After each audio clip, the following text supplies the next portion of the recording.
Hello and welcome. आज UGC NET paper one general paper का जून 2025 का क्वेश्चन पेपर सोल्व करने वाले। तो जिस दिन कॉमर्स की एग्जाम हुई थी उस दिन मॉर्निंग की शिफ्ट में पूछा गया पेपर वन सोल्व करेंगे। So let's start with question number one.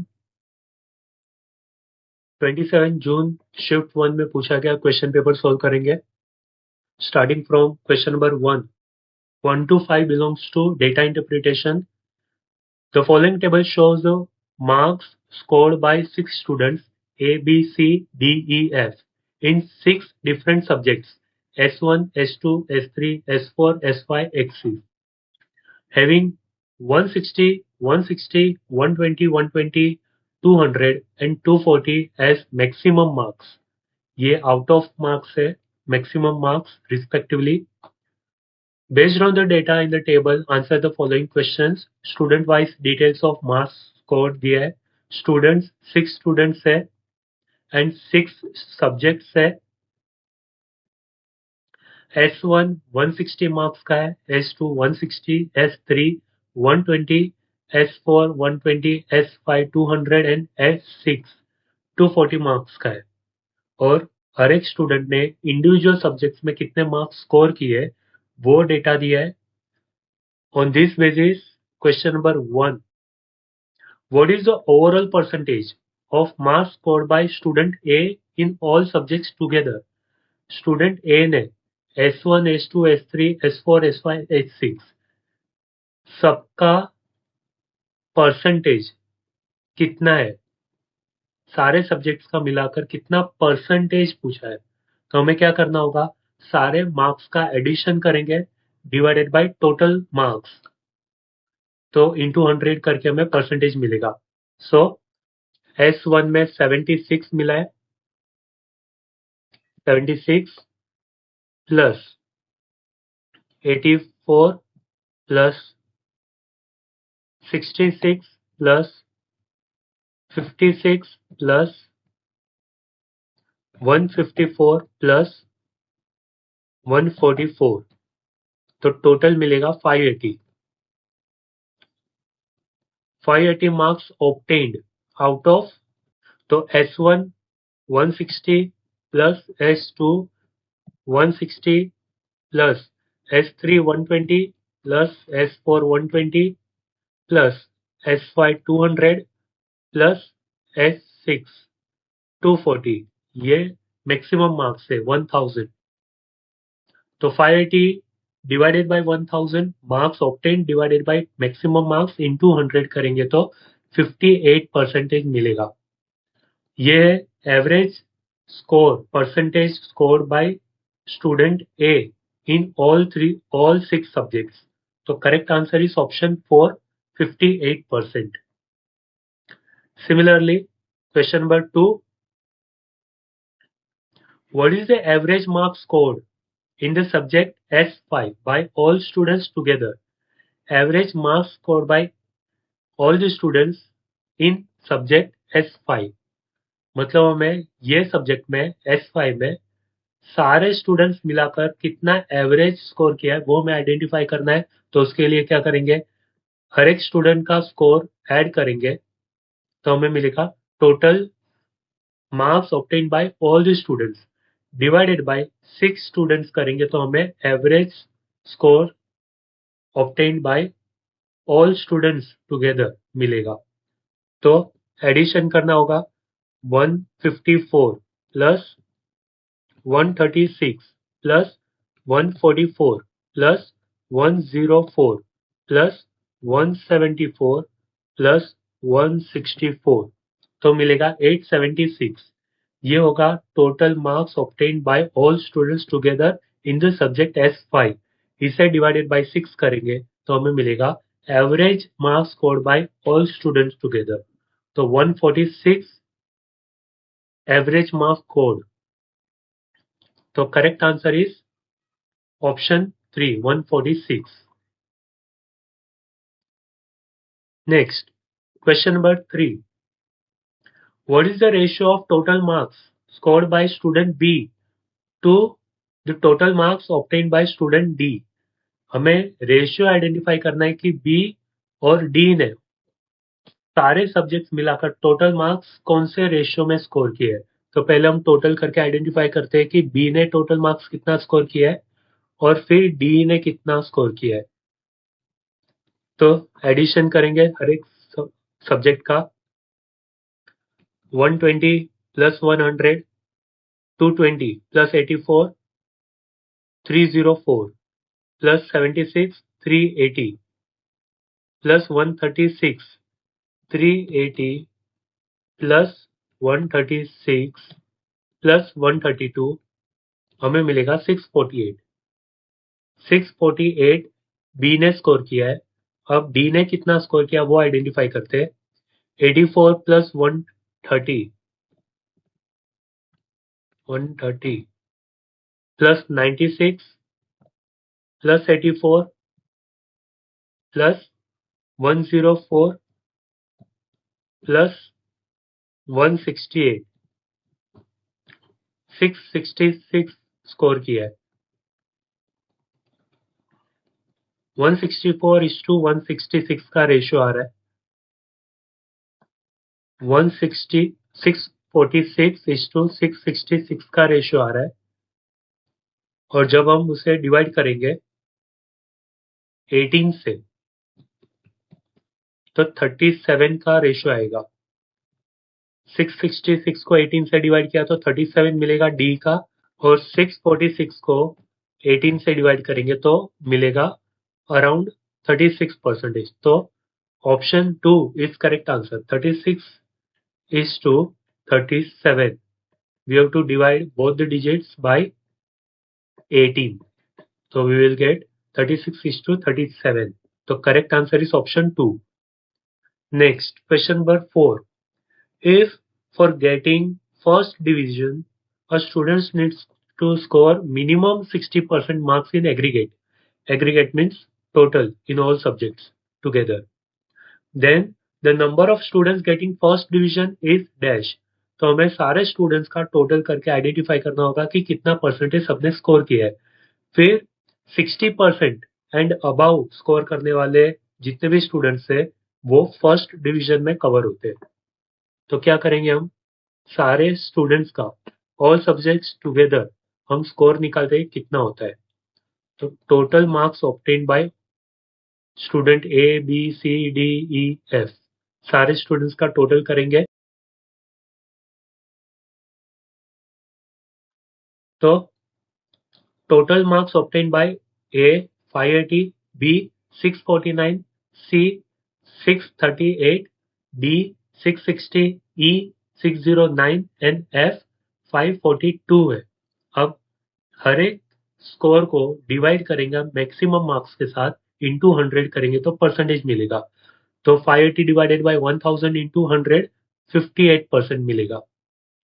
ये मिलेगा, राउंड ऑफ कर देते हैं, 65%, 64%, 66%, 61% एंड 54%।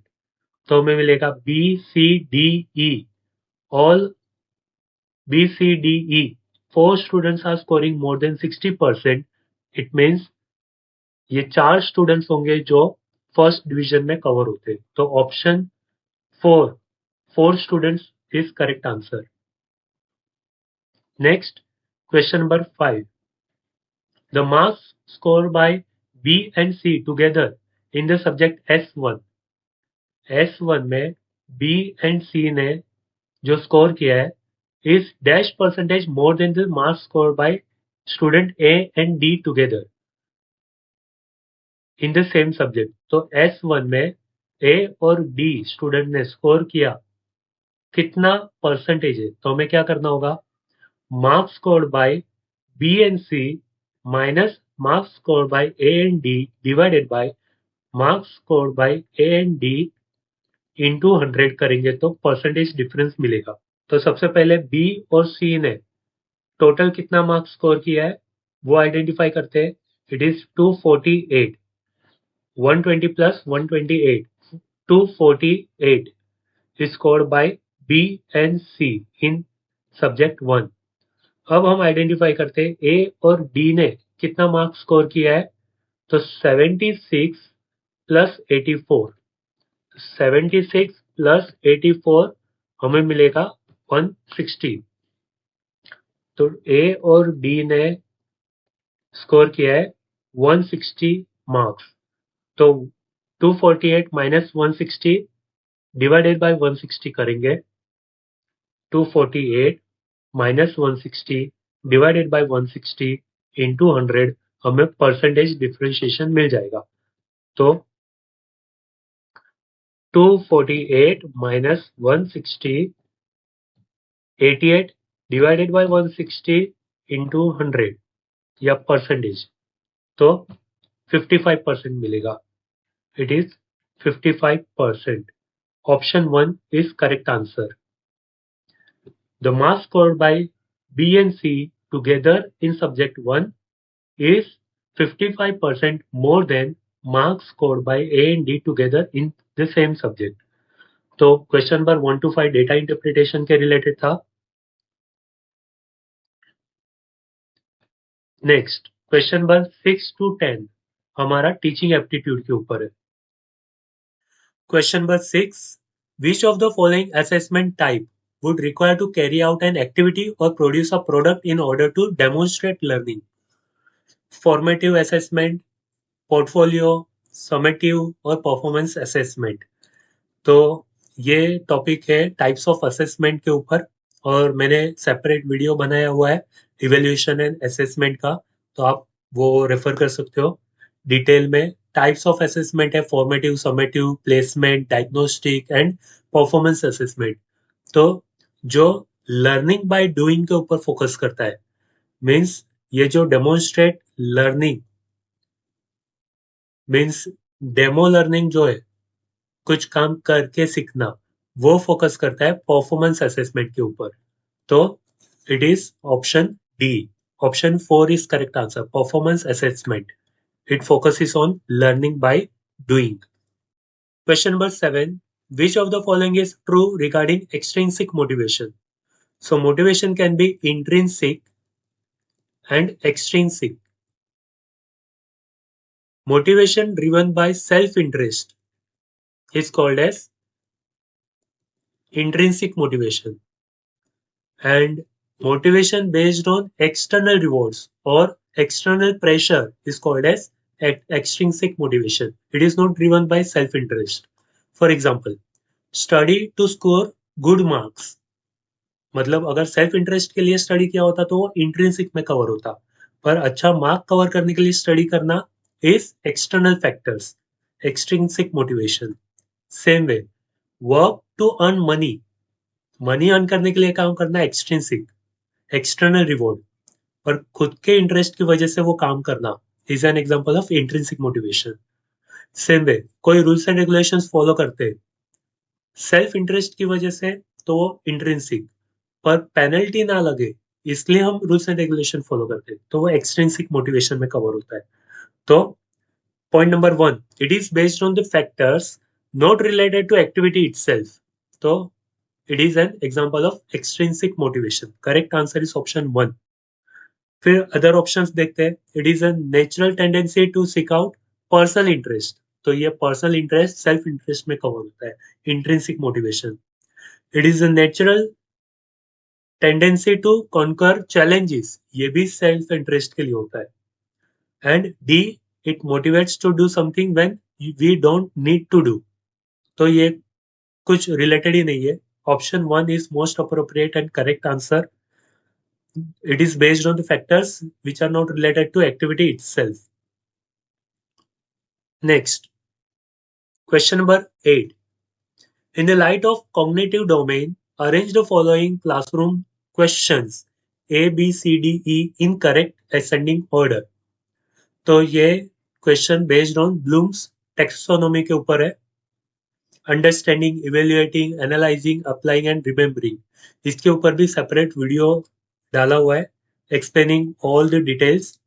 तो स्टार्टिंग फ्रॉम रिमेम्बर, ये फर्स्ट स्टेप होगा और ये जो रिवर्स फ्लो में जाता है, फ्रॉम बॉटम टू टॉप जाता है ब्लूम्स टेक्सोनोमी। तो स्टार्टिंग फ्रॉम रिमेम्बरिंग, तो ई पॉइंट स्टार्ट होगा, फिर अंडरस्टैंडिंग, तो ये ए होगा। उसके बाद आएगा एप्लीकेशन और अप्लाइंग डी, फिर analysing C and evaluate B. Create top most category होता है, अगर सारे steps one by one follow किया तो टॉप मोस्ट लेवल होता है जहां पे खुद पर्सन या स्टूडेंट या लर्नर खुद अपना कॉन्सेप्ट अंडरस्टैंड कर सकता है और उसके बेसिस पे न्यू कॉन्सेप्ट को डेवलप कर सकता है। तो E A D C B is correct sequence and correct answer is option 1। Question number 9, which of the following are the basic objectives of affective domain? Affective domain का meaning क्या होता है? As पर Krathwohl's taxonomy, affective domain deals with attitude, feelings, values and behavior, emotions, etc. So which of these are the basic objectives of affective domain? तो affective domain में receiving, responding, valuing, organizing, characterizing, all these are the objectives. तो A point, something showing some new behavior as a result of experience is called as responding. Acting consistently with the new value means valuing. Attending to something in the environment is receiving. Showing some definite involvement and commitment means organizing and characterizing. So all these A, B, C, D all are objectives of affective domain. Option 3 is correct answer. Next, question number 10. Match the list 1 and 2 cognitive domain level and suggested words है. Evaluation, knowledge, analysis, application दिया है और define, appraise, distinguish and demonstrate दिया है. तो evaluation, A point, evaluation is for appraisal, appraise करने के लिए होता है. तो evaluation, appraise, A2. B, knowledge, define करता है, B1. Analysis, distinguish and application, demonstrate. 2, 1, 3, 4 is correct sequence. 2, 1, 3, 4. Option 1 is correct answer. 2, 1, 3, 4 is correct sequence. Next, question number 11 to 15 are from research aptitude. Question number 11. What is historical research method? It collects facts by understanding the present situation. Sources of information includes interviews of experts, surveys, etc. So it is a descriptive research. Second, it collects facts by predicting the future. So it is predictive research. Future predict करने के लिए काम कर रहा है. Sources of information include questionnaire, telephonic interviews, etc. Third point, it collects facts by going in the past. तो ये historical research represent करता है. It collects facts by going into the past in different periods. Sources of information include written records, newspapers, diaries, letters, travelers account, documents, etc. So option 3 is correct answer. It is most appropriate answer. Historical research method को represent करता है. और D, it collects facts by using common sense. Also tries to solve practical problems. तो problem solving जो होता है वो analytical research होता है. Sources of information include survey and interviews. तो ऑप्शन 1 डिस्क्रिप्टिव रिसर्च है जो प्रेजेंट सिचुएशन को डिस्क्राइब करता है. ऑप्शन 2 प्रिडिक्टिव रिसर्च है जो फ्यूचर प्रिडिक्ट करने के लिए काम करता है. ऑप्शन 3 हिस्टोरिकल रिसर्च है जो पास्ट में जाकर जो डॉक्यूमेंट्स है प्रेजेंट में वो आइडेंटिफाई करता है जो प्रीवियस रिकॉर्ड्स को और रिप्रेजेंट करता है. और ऑप्शन डी जो प्रॉब्लम सॉल्विंग मेथड्स है वो अप्लाई होता है एनालिटिकल रिसर्च में. तो option 3 is correct answer. Question number 12. What is modelling approach of research design? Modelling approach क्या होता है? विच यूजेस मैथमेटिकल और simulation model to represent real world problems. For example runway 34 movie में जो and के scene में हुआ था वो सिमुलेशन मॉडल को रिप्रेजेंट करता है. Which also helps in analyzing relationship and deriving solution logically. तो option 1, the research problem is represented by mathematical model. तो option 1 is correct answer. Solutions and conclusions are derived from that model. तो ये modelling approach को represent करता है. Option 1 is correct answer. Next, question number 13. What is a questionnaire? It is data analysis instrument, data collection, data comparing or analysis and result finding instrument. तो questionnaire is used at the time of data collection. Primary data collect करने के time पे जो questions send करते हैं respondents को, तो वो डेटा कलेक्शन इंस्ट्रूमेंट है. तो क्वेश्चन है, what is a questionnaire? It is a data collection instrument. Option 2 is correct answer. Next, question number 14. Which of the following statements from A, B, C, D most appropriately explains research ethics? It states how to write research report flawlessly. It gives methodology of researching within social norms. It provides a common set of do's and don'ts of conducting ethical research, and it protects the rights and welfare of research participants. तो option C and D represents research ethics. तो ethics में क्या होता है? Do and don'ts होते हैं ethical research करने के लिए, और जो रिस्पोंडेंट्स होते हैं पार्टिसिपेंट्स, उनके राइट्स को प्रोटेक्ट करने का भी काम करता है रिसर्च एथिक्स, क्योंकि कॉन्फिडेंशियल इंफॉर्मेशन हो सकती है उसकी, तो प्रोटेक्ट करने का भी काम रिसर्च एथिक्स में कवर होता है. Both C and D are correct answer. तो option 1 is correct answer. C and D both. Next, question number 15. List 1, list 2. Number of trials and probability of success दिया है. Mean of binomial distribution. तो ABCD में n और p की value दी है, हमें फॉर्मूला में अप्लाई करना है. मीन ऑफ बाइनोमियल डिस्ट्रीब्यूशन का फॉर्मूला है एन इंटू पी. तो एन और पी को मल्टीप्लाई करेंगे. 16 इंटू 0.8, 16 इंटू 0.8 इज 12.8. तो ए का 3 आंसर मिलेगा. Next, B 21 into 0.6, 12.6. तो बी का 4 मिलेगा. 3 4, 13 इंटू 7.7, 9.1. तो 3 4 1 2 is correct sequence, and option 2 is correct answer. Okay, so here we have completed research aptitude wale questions. Question number 16 to 20 belongs to communication part. What among the following is not a communication professional? Journalist, advertiser, newsreader or smartphone? तो option 4 is correct answer. Smartphone is a channel और device, medium होता है communication का, और professionals में cover नहीं होता है. प्रोफेशनल्स क्या होता है? जर्नलिस्ट, एडवर्टाइजर या news reader. All these are professionals. Next, question number 17.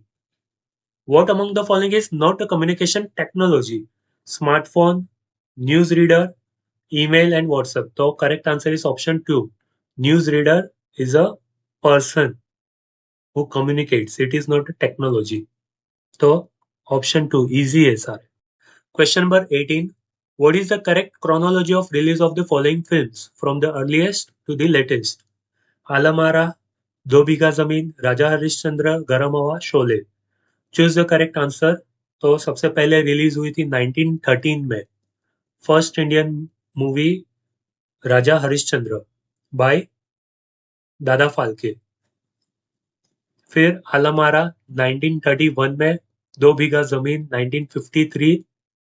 ये सब का हर एक मूवी का स्पेसिफिक स्पेशलाइजेशन है. जैसे आलमारा फर्स्ट वॉइस वाला मूवी था, फिर दो बीघा जमीन गरम हवा पार्टीशन के ऊपर, शोले एक्शन मूवी 1975 में रिलीज हुई थी, ये 1973 में गरम हवा रिलीज हुई.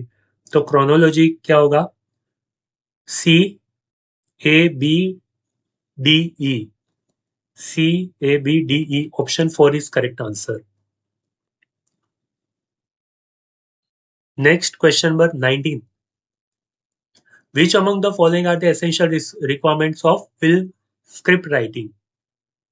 Shooting, confrontation, middle, beginning setup, and editing and resolution, end.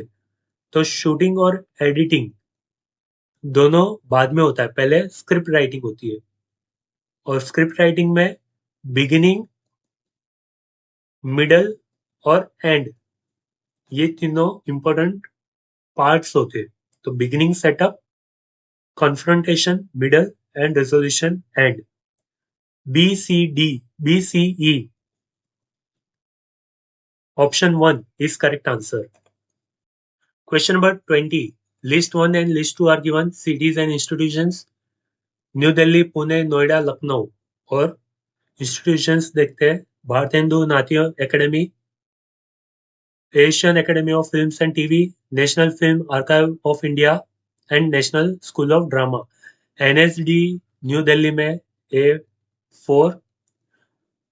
फिर भारतेंदु नाट्य academy is in Lucknow, D1.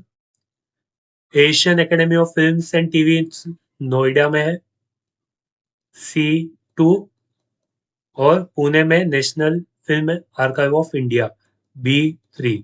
तो 4321, 4321, ऑप्शन 3 इज करेक्ट आंसर. सिर्फ एक चीज याद रखो, NSD पॉपुलर है बहुत न्यू दिल्ली में, नेशनल स्कूल ऑफ ड्रामा, तो बाकी सब मिल जाएंगे. Next question number 21 to 25 is from mathematical reasoning and aptitude. In this series given below, if every digit is changed with the next number as per the number series and 9 will change to 0, then how many 9 are there in the new series? मतलब अगर यहाँ पर जितने भी digits दिए, हर एक को उसके नेक्स्ट नंबर के साथ चेंज कर दे, और 9 जो है उसे 0 के साथ चेंज करेंगे, तो कितनी बार 9 आएगा? मतलब ये जो 4 है उसके बदले 5 कर देंगे, 5 को 6 कर देंगे, 6 को 7 कर दिया. तो ऐसे नेक्स्ट नंबर में कन्वर्ट करने के बाद कितने 9 बचेंगे वो हमें आइडेंटिफाई करना है. तो 9 कब मिलेगा? जब भी 8 को कन्वर्ट कर दिया नेक्स्ट नंबर में. तो हमें आइडेंटिफाई करना है कि कितने 8 है. तो 1, 2 एंड 3, 3 8 है जो कन्वर्ट हो जाएंगे 9 में. तो हमारा आंसर होगा option 4. 3 8s will be converted into 9, क्योंकि 9 तो 0 में कन्वर्ट हो जाएगा. तो option 4 is correct answer, 3. Next question number 22. If in a certain code language, dream is coded as 71692 and child is coded as 85437, then how leader will be coded in that language? तो हमें पहले तो identify करना है कि dream का code क्या है, 71692. चाइल्ड का कोड क्या है, 85432. तो हमें आइडेंटिफाई करना है लीडर का कोड क्या होगा. तो सबसे पहले L का नंबर है 3, E है 6, A है 9, D 7, E 6 एंड R 1 है. तो 369761 is correct answer. Option 1 is correct answer. Next question number 23. Rohan buys an article at a discount of 25%. At what percentage above the cost price should he sell? What percentage above cost price should he sell it to make profit of 25% over original price? Original price के ऊपर 25% earn करने के लिए कौन से price पे उसे cell करना होगा? ओके, तो let original price be 100. Original price is 100 और उसने वो परचेस किया 25% डिस्काउंट के साथ. तो रोहन को जो कॉस्ट प्राइस पड़ेगा, रोहन का जो कॉस्ट प्राइस होगा वो होगा 100 माइनस 25%, दैट इज 75 रुपीज, और उसके ऊपर प्रॉफिट वो ऐड करेगा तो उसका सेलिंग प्राइस मिलेगा। तो प्रॉफिट कितना है, उसने 25% ओवर ओरिजिनल प्राइस ऐड किया, तो ओरिजिनल प्राइस है 100, उसके ऊपर प्रॉफिट होगा 25%, दैट इज 25 रुपीज। तो अब सेलिंग प्राइस बनेगा 75 प्लस 25, 100 रुपीज। पर क्वेश्चन में पूछा है at what percentage above cost price he should sell to make profit of 25% over original price. तो अब परसेंटेज अबाउ कॉस्ट प्राइस का मीनिंग होता है 75, ये है 25, तो न्यूमरेटर में जाएगा प्रॉफिट, डिनोमिनेटर में कॉस्ट प्राइस इंटू 100 करेंगे तो क्या मिलेगा, 25 डिवाइडेड बाय 75 इंटू 100, 33.33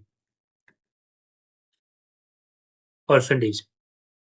तो at what price he should cell, तो सेलिंग प्राइस कितना है 125% ऑफ 100 माइनस कॉस्ट प्राइस कितना है 75, तो ये होगा profit. Selling price is 125 minus cost price 75, तो प्रॉफिट होगा 25। तो फॉर्मूला बनेगा profit divided by selling price minus cost price, profit मिला 50, तो 50 डिवाइडेड बाय 75 इंटू 100, तो 50 डिवाइडेड बाय 75 इंटू 100, 66.67 परसेंटेज मिलेगा। तो at what percentage above cost price he should sell to make profit of 25% on original cost? Option 4 is correct answer. It is 66.67 percentage. Next, question number 24. Which of the following statements are true? A point. If an athlete runs 200 meter in 24 seconds, then his speed is 30 kilometer per hour. तो सबसे पहले हमें kilometre per hour को पर minute and पर second में divide कर देंगे, फिर मल्टीप्लाई करेंगे 24 सेकंड के साथ, तो हमें आंसर पता चलेगा कि करेक्ट है कि नहीं। तो 30 किलोमीटर पर आवर मीन्स 60 से डिवाइड कर देंगे तो हमें मिलेगा 0.5 किलोमीटर पर मिनट की स्पीड है। इसे और 60 से डिवाइड करेंगे तो उसकी पर सेकंड स्पीड क्या है वो पता चलेगा। मल्टीप्लाई बाय 24 करेंगे तो हमें उसका डिस्टेंस पता चलेगा कि 0.2 मीटर इन 24 सेकेंड है, तो पर second 0.2 kilometre means 200 metre is correct answer. तो option 1 is correct statement. Let's check option B.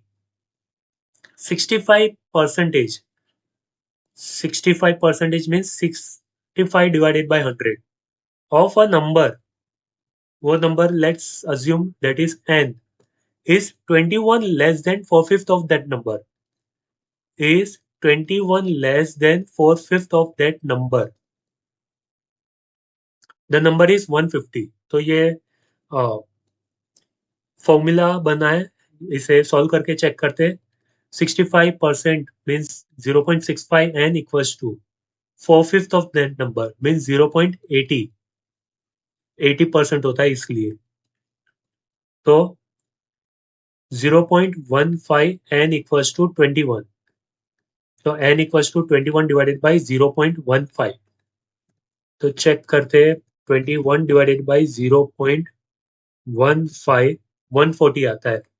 तो क्या n इक्वल्स टू 140 है? नहीं, 150 है।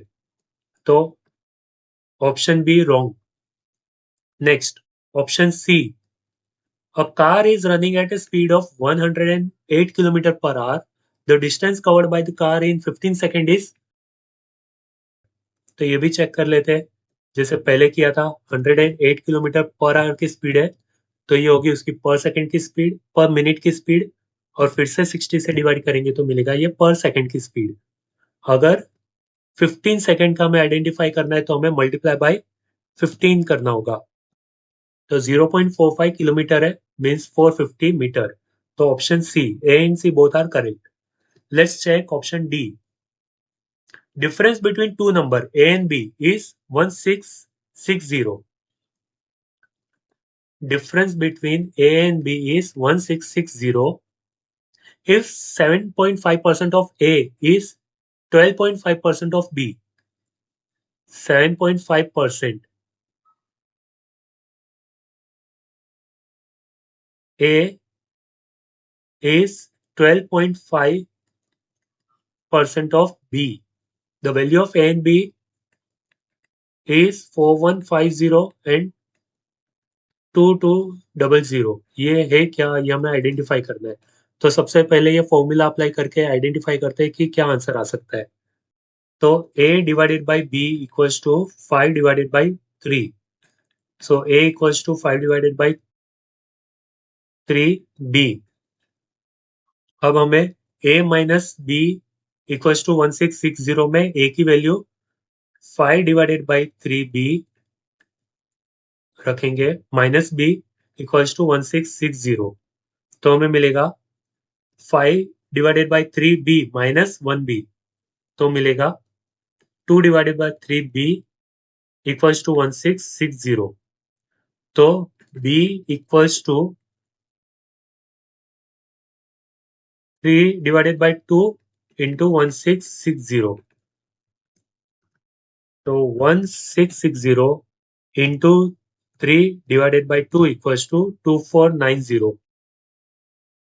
यह है b की वैल्यू. अब हम a की वैल्यू में b a minus B equals to 1660 दिया था ना, तो हम आइडेंटिफाई करते हैं कि करेक्ट है कि नहीं. a इक्वल्स टू 2490 माइनस ये हो जाएगा प्लस 1660. तो इसमें 1660 ऐड कर देंगे तो 4150 ए की वैल्यू मिलनी चाहिए. तो 4150 2490 4150 और ए की वैल्यू करेक्ट है, पर बी की वैल्यू 2490 आना चाहिए, और क्वेश्चन में दिया है 2200. तो ए करेक्ट है पर बी की वैल्यू रॉन्ग है. तो option D is not correct. A and C are correct answer. Only A and C are correct. Option 3 is correct answer. Question number 25. List 1 and 2 are given. Question answer. Formula दिया है, सबको solve करके identify करना है कि ये proportion आता है कि नहीं. तो सबसे पहले if x divided by 5 equals to y divided by 8, then x plus y is to y plus 8 equals to dash. Check करते. x divided by 5 equals to y divided by 8, then x plus 5 and y plus 8 equals to, okay. तो अब ये equation को solve करेंगे तो मिलेगा x equals to 5, y equals to 8. तो 5 plus 5, x को रिप्लेस कर देंगे 5 के साथ, y को रिप्लेस कर देंगे 8 के साथ, तो मिलेगा 10:16, मीन्स 5:8 का रेशियो है. तो ऑप्शन 4, 1 का 4 आएगा. बी को सॉल्व करते हैं. If x is to y equals to 2:1, B है x is to Y equals to 2:1, means x equals to 2, y equals to 1. Then x square minus Y square is to x square plus Y square equals to कितना होगा. तो हम x square में 2 square करेंगे, x की value डालेंगे, minus Y square means 1 square is to 2 square plus 1 square. तो 2 square होगा 4, minus 1 square 1 is to 2 square 4 plus 1 होगा. तो ये होगा 3:5. ऑप्शन 2, 3, बी का 3 आएगा. Next, if x square plus Y 4y square equals to 4xy, then x is to y equals to dash. x square minus 4xy plus 4y² equals to 0, तो हमें मिलेगा x minus 4y whole square equals to 0. Take square root and you will get x minus 2y equals to 0. So x equals to 2y means x equals to 2 and y equals to 1. 2:1 का ratio बनेगा. तो option 1 सी का answer मिलेगा option 1. And if a is to b equals to 3:4, a is to b equals to 3:4 and b is to c equals to 8:9. b is to c equals to 8:9, then a is to c equals to dash. तो हमें क्या करना है, b यहाँ पर 4 है, यहाँ पे 8 है, तो मल्टीप्लाई बाई 2 कर दिया है.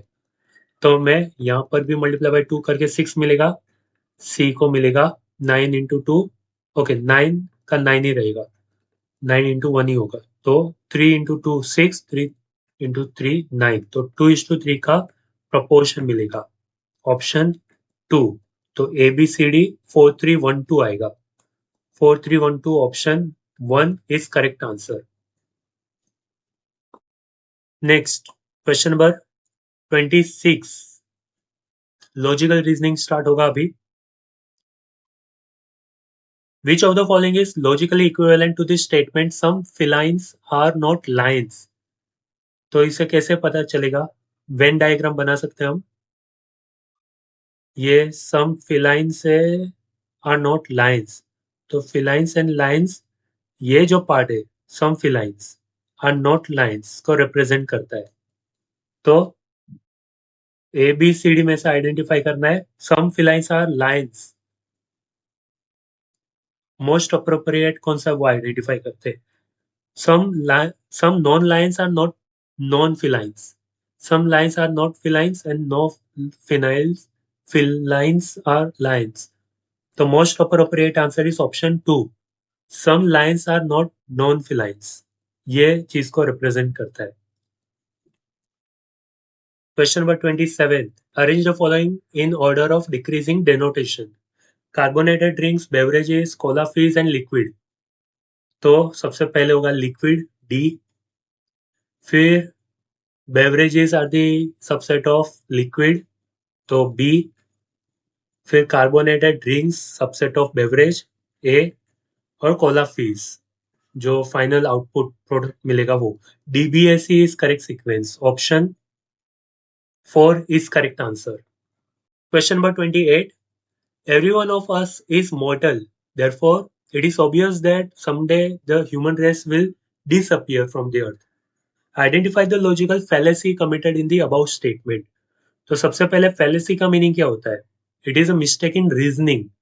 Means argument that seems logical and true, but actually it is not. तो fallacy कौन सा है इसमें से? Fallacy of accident, strawman, fallacy of composition और division. तो करेक्ट आंसर है option C, fallacy of composition. ये क्या बता रहा है कि अगर ए पार्ट करेक्ट है तो बी पार्ट भी करेक्ट होगा, ऐसा लगता है, पर एक्चुअल में वैसा नहीं होता है. लॉजिकली वो करेक्ट नहीं होता है. जैसे यहाँ पर every one of us is मॉर्टल, तो अगर एक हम इंडिविजुअल पर्सन की डेथ होने वाली, तो इसका मतलब पूरा whole human race will disappear, ये कहना लॉजिकल नहीं है. तो it is a fallacy of composition. सिर्फ एक पार्ट की डेथ होगी तो उसकी वजह से होल पॉपुलेशन की डेथ नहीं होने वाली. तो ये बता रहा है. Option 3 is correct answer. Next question number 29. Which of the following propositions are so related that if one of them is true, the other must be false, although they can both be false. So, all novels are books. Some novels are not books. No novels are books and some novels are books. तो हमें identify करना है वो दो preposition identify करना है जिसमें एक ट्रू होगा और ऑटोमेटिकली दूसरा फॉल्स बन जाएगा. तो करेक्ट होगा option A and C, all novels are book and no novels are book. तो ये दोनों कॉन्ट्रारी प्रोपोजिशंस, अगर एक करेक्ट होगा तो दूसरा रॉन्ग ही होगा। तो option 3 is correct answer, A and C only. Question number 30. Which of the following argument is fallacious according to classical Indian school of logic? Means न्याय, because it is based on conditional, सोपाधिका, concomitance, व्याप्ति। तो हमें identify करना है वो कौन सा statement है। Sound is eternal because it is audible, fire is cold because it is substance, all things are non eternal because they are knowable, या wherever there is fire there is a smoke। तो option 4 is correct answer.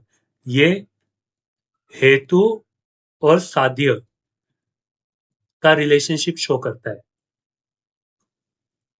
तो option 4 is correct answer logical reasoning से। Question number 31, okay 31 to 35 belongs to ICT. Which of the following is related to network security? Firewall, worms, keylogger and trojan। Firewall is correct answer, option 1 firewall। Next, question number 32. Which of the following is not a emergency technology? Emerging technology। Emerging technology means updated technology, current situation में use होने वाली। AI, quantum cryptography, 3D hologram, holographic imaging and computer based on vacuum tubes, जो 1940s में आई थी। तो correct answer is option 4, it is not an emerging technology. AI, quantum cryptography, 3D holographic imaging, ये सब emerging technology है। और vacuum tubes अभी नहीं चलते कंप्यूटर, जो इवोल्यूशन हुआ था 1940s के टाइम पे। तो correct answer is option 4।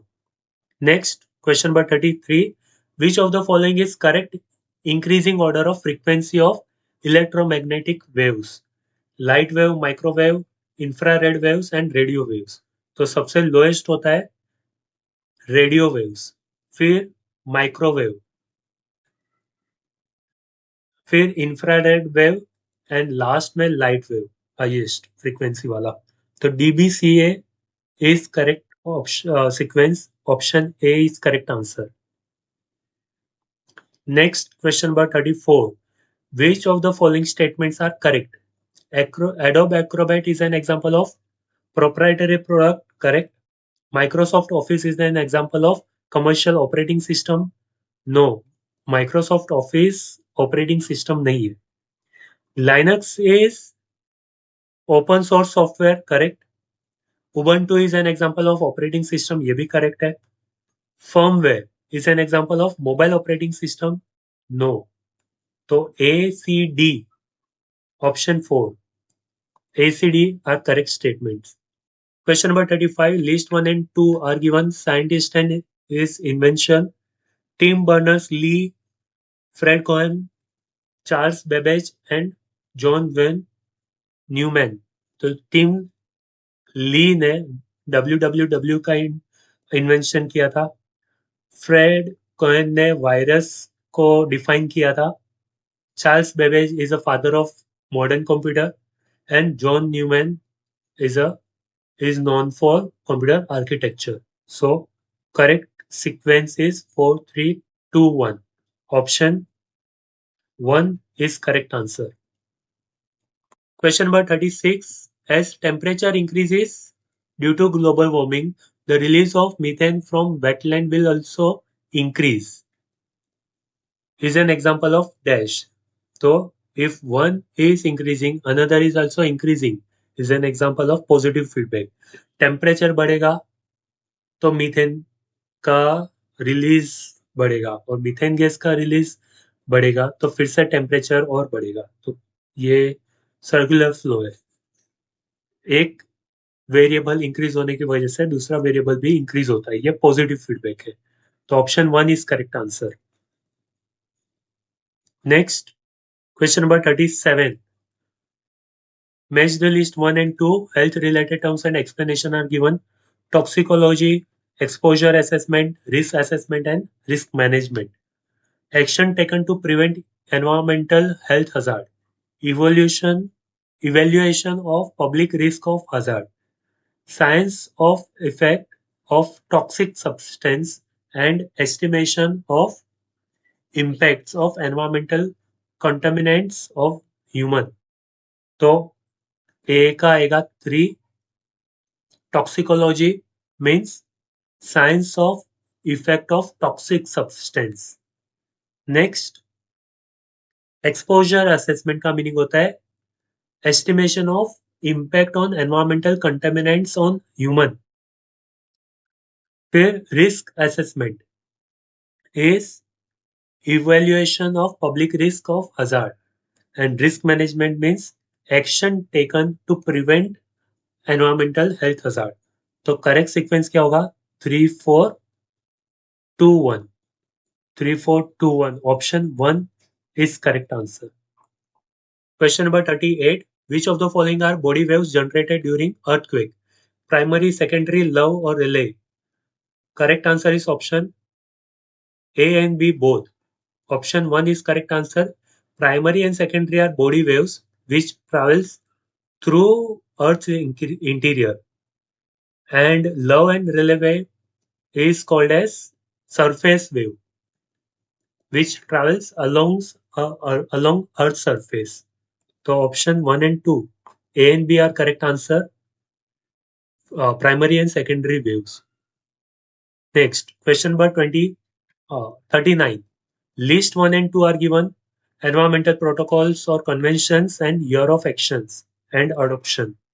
International Solar Alliance, Convention on Biodiversity, National Action Plan on Climate Change and Kyoto Protocol.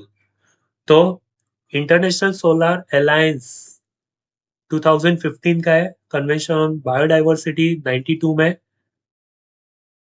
National action plan on climate change 2008 में अडॉप्ट किया था. और Kyoto protocol we all know that famous one 1997 में. तो correct sequence क्या है 2 3 4 1. 2 3 4 1. Option 2 is correct answer. Question number 40. Which of the following components of electromagnetic radiations reach Earth as a part of solar radiation? Gamma rays, X-rays, UV, visible rays और infrared radiation. तो option 1 and 2 gamma rays and X rays ozone layer में absorb हो जाते हैं तो वो earth surface तक नहीं पहुंच पाते. इसलिए जो रेडिएशन अर्थ सरफेस को रीच करता है वो UV, visible and infrared radiation. C D E are correct options. So option 2 is correct answer. C, D, E. Question number 41. The sustainable developmental goal which covers lifelong learning is dash. तो SDG, MDG के ऊपर मैंने separate video बनाया है, वो refer कर सकते हो. हर साल 1-2 क्वेश्चंस आते हैं उसमें से. SDG which covers lifelong learning is good health and well-being, quality of education, gender equality, zero hunger. तो लाइफ लॉन्ग लर्निंग कवर करता है क्वालिटी ऑफ एजुकेशन में as per SDG 4. Next question number 42. IRAHE stands for independent regulatory authority for higher education, international, instant या inter university regulatory. तो correct answer is option 1. 2009 में Yashpal committee ने recommend किया था, propose किया था independent regulatory authority for higher education. तो correct answer is option 1. Question number 43. Arrange the following commissions and organizations chronologically according to their year of establishment. UGC, UEC, AICTE and Education Commission. So सबसे पहले AICTE established in the year 1945. Then UEC 1948 में establish हुआ था. फिर 1956 में UGC और education commission in the year 1964. तो CBAD is correct sequence. Option 2 is correct answer.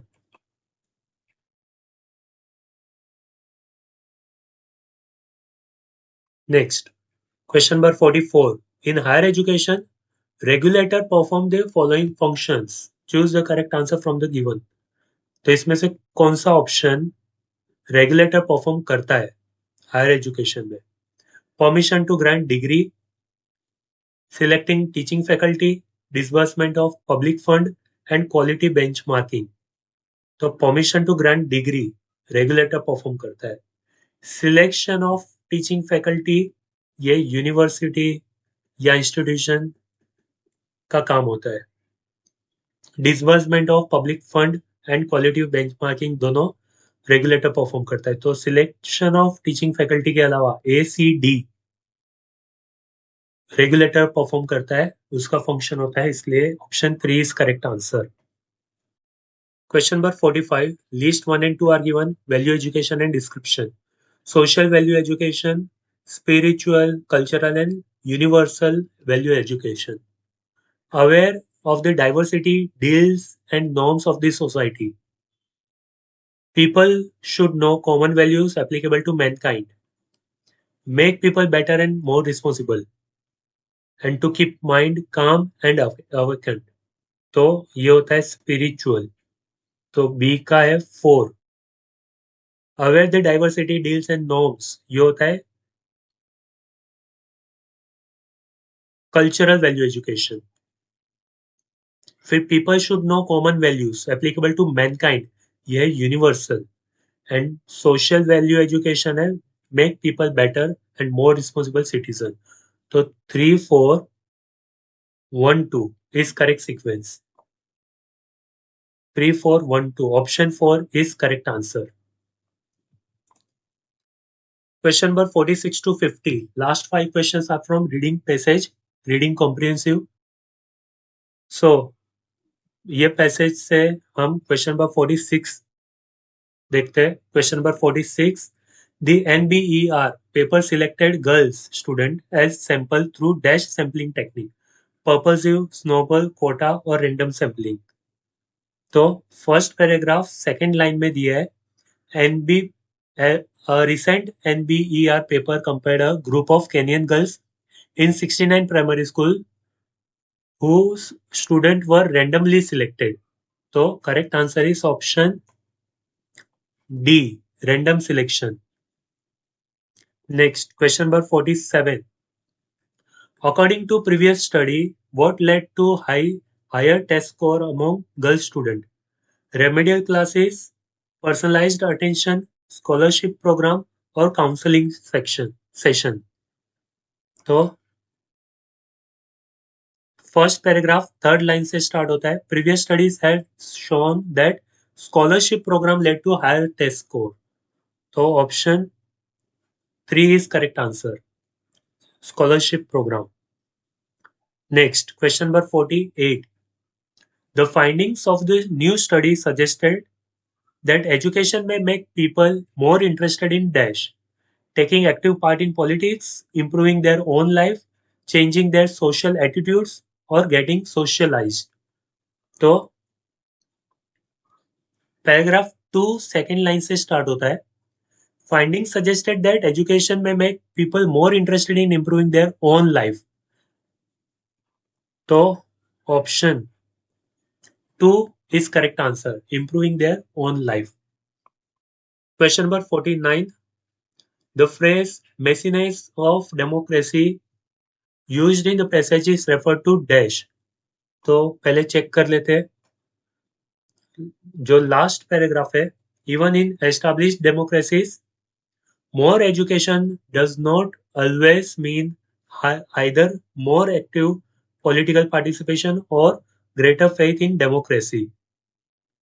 Poorer and less educated people often vote in larger numbers than their more educated comparators, who often express disdain for messiness of democracy.